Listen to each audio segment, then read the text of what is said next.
After a decade of glamour on par with the Premier League, La Liga's draw has fallen off since the departures of Ronaldo and Messi, and Atletico Madrid are one of the casualties of the decline. At one stage, the capital club was every football fan's second side, routinely giant-killing in Europe and developing stars like Griezmann, Diego Costa and Rodri, overcoming the growing dislike of defensive football with their commitment and personality. Diego Simeone joined when the team was 11th in La Liga and took them to 2 titles and a brace of Champions League finals, as well as lifting the Europa League twice. But after more than a decade in charge of Atletico, making him the longest-serving manager in Europe's top 5 leagues, the charismatic coach could move on, with multiple news reports suggesting that he'll part ways this summer with the club he has dedicated 17 years of his life to as a player and boss. Of course, it's not confirmed yet, and Simeone could yet decide to stay. The Argentinian just can't seem to quit a club he first joined at just 24 years old. But regardless of his decision, Atleti can't pretend the Simeone era will last forever. So here's our blueprint for what the next iteration could be. Welcome to EFD Explained.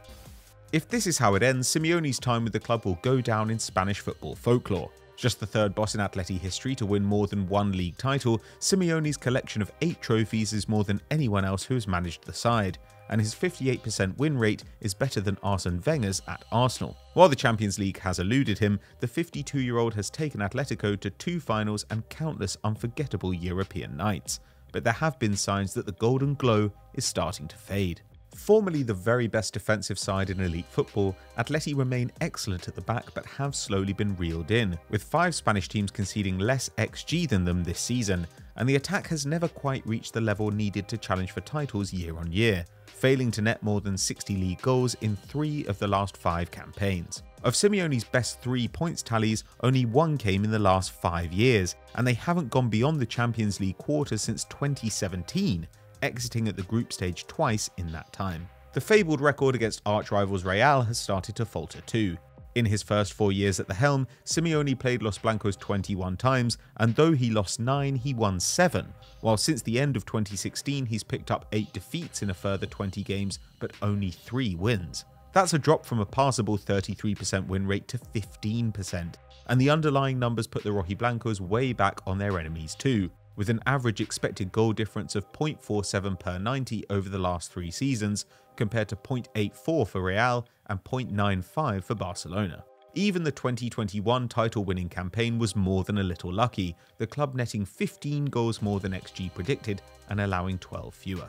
And while Simeone is not at his most desirable, the Argentinian may be interested in another challenge himself. The former Atleti midfielder, who won a double with the club as a player, has turned down offers from Manchester City, Arsenal and Chelsea over his spell in charge of the Colchoneros.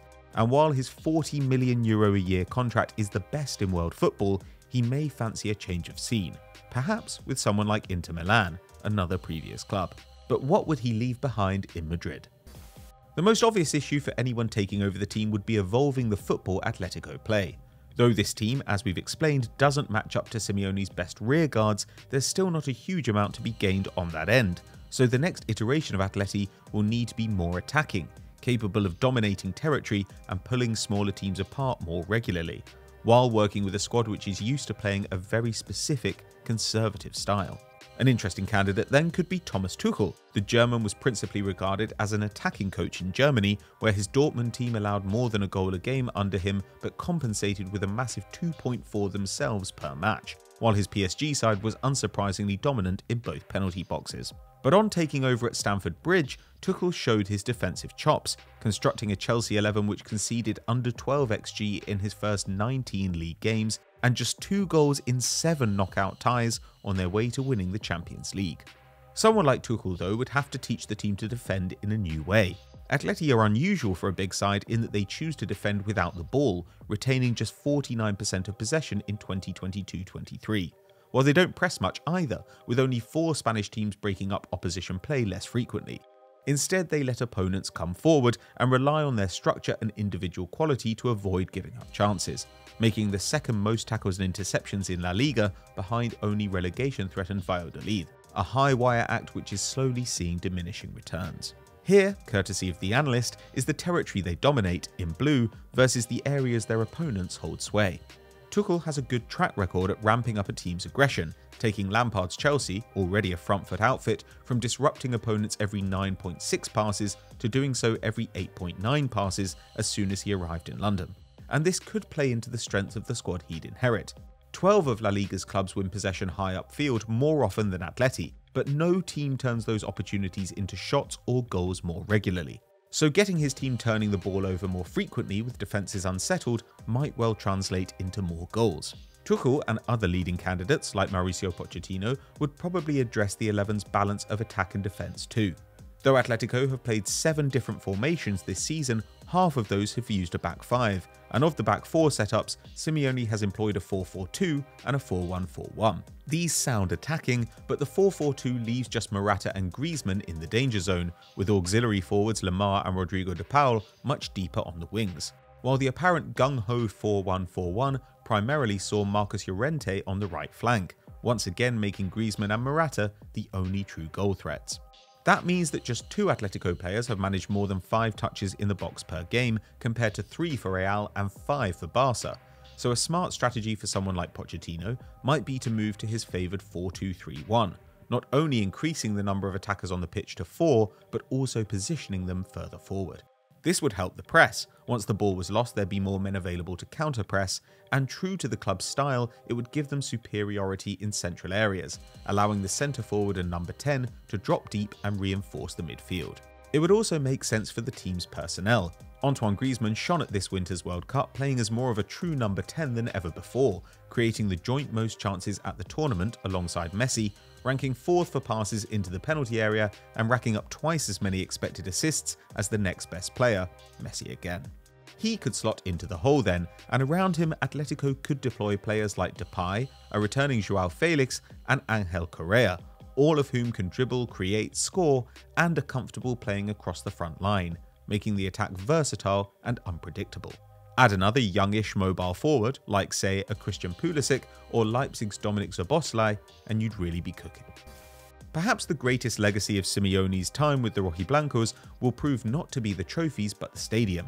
On the Argentinians' watch, the club moved from the 55,000-seat Vicente Calderón to the 68,000-seat Metropolitano, paying the City of Madrid €30 million for the pink slip, and they've renovated it since, adding a new roof and VIP seats.